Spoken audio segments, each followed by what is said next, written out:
Hello, St. Albans. I was supposed to deliver this speech tomorrow at the Black Lives Matter rally in St. Albans, tomorrow, the 12th of June. But fortunately, sadly for me, but fortunately, they have too many speakers. So I thought I'd record it anyway.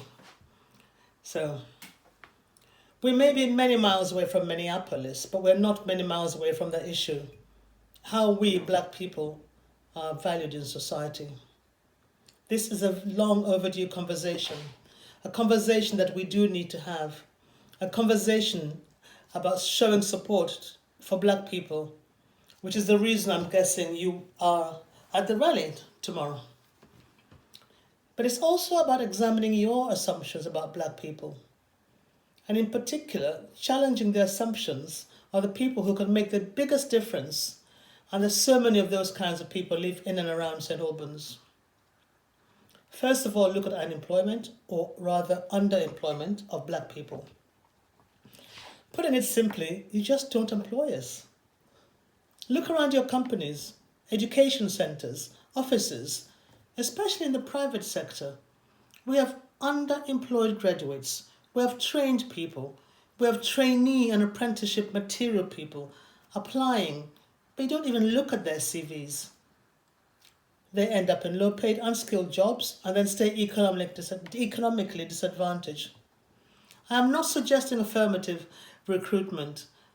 It's about equal opportunities and questioning your assumptions.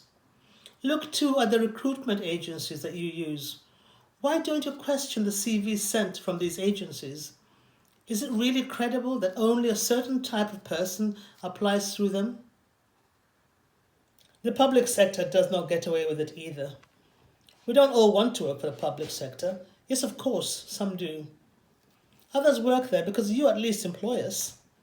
However, we don't progress fast and are very often overlooked for promotion. But we do stay put year in, year out because of the job security. A few years ago, when the European Union expanded and allowed in 10 extra countries, black people lost out. Front of house jobs in hotels and gyms and other places like that replaced us with a more acceptable face of their companies. Black people struggle hard enough to get jobs. This was a further blow to us. And this is no resentment to the newcomers, but being easily replaced really underlined our value to the society and to the workforce. Assumptions made about us are, we're not able to do the jobs. We do not fit into the company culture. We are aggressive where others are seen as assertive. We are not honest. We are lazy. In a nutshell, we are black. Assumptions that affect our dignity and our sense of worth. Assumptions too about education must change.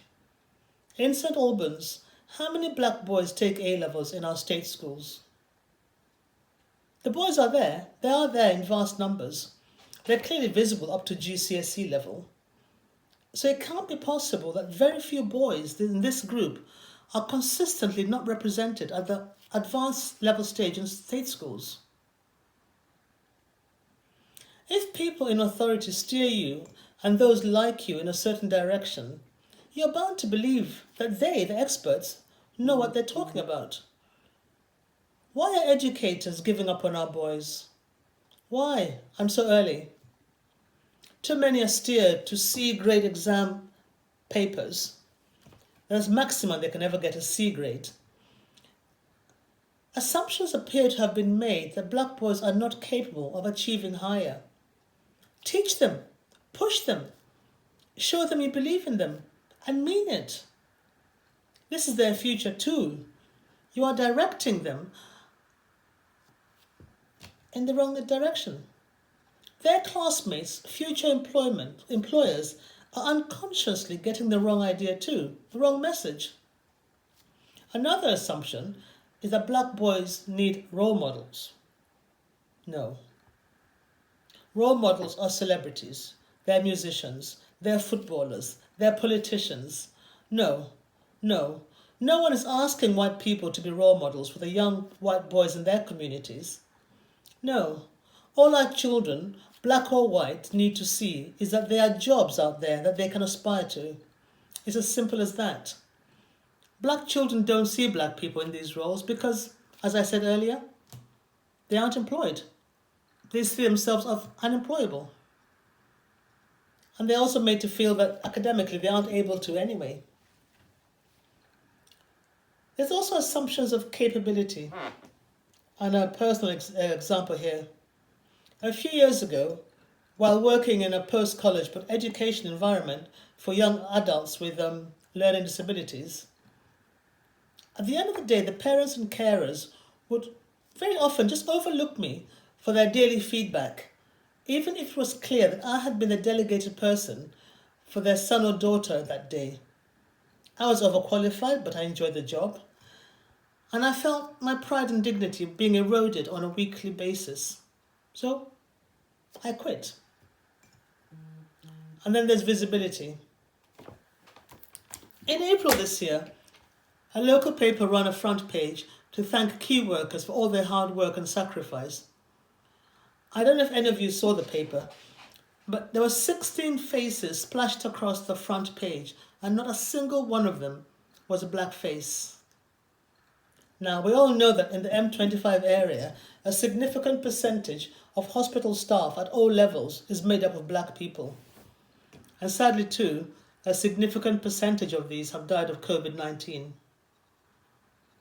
But no recognition was given to them, nor to their families. Do black lives really matter? I wonder sometimes. The editor's response was not satisfactory. He didn't seem to recognize the significance. He excused himself on the grounds of the photographs were sent in by people. Well, of course black people are not going to send in photographs. They don't feel valued. Why bother? So the paper, in this case, should have gone and looked for their photographs or found a way to mention their contribution. A few more quick examples of assumptions. Postcode assumptions. Encounters with staff who hadn't met me when I was caring for my disabled son in hospital through the years. My son was mixed race, and I mentioned this because he was very, very light-skinned and had very straight hair, so it wasn't obvious that I was his mother. In both Hemel Hempstead and in Watford hospitals, the assumption, I wasn't even asked, the assumption was that I was his carer. But at the John Radcliffe Hospital in Oxford, where he was also a regular patient, no assumptions, I was actually asked if I was part of the medical team. This was on several occasions in all three hospitals. And then there's profiling. My two other sons were often frisked for weed at festivals. Fair enough, you might say, because that's what festivals are trying to stamp out. But in a group of white boys, the others never seemed to be frisked. And my boys, they realized this, and they got to a point where they just expected to be frisked at festivals. The same thing happens in clubs. Even recently, just before the lockdown, my son was in a club in his university town, not St. Albans, I must say, a long way away from here. And 3 times in one evening, he was frisked. And not one boy in his group, I think the group of 5, was even questioned, but he was picked on 3 times. I won't even talk about policing because other people are talking about policing at the rally tomorrow, and also I think we've heard a lot about that on television. But I'll talk about parenting, and I'll just give a few examples of what I find sad when it comes to mothers like me who are parenting black boys. And my son said to me he's heard about it from lots of other boys at his university. Part of our parenting involves giving tips on how to be a black boy.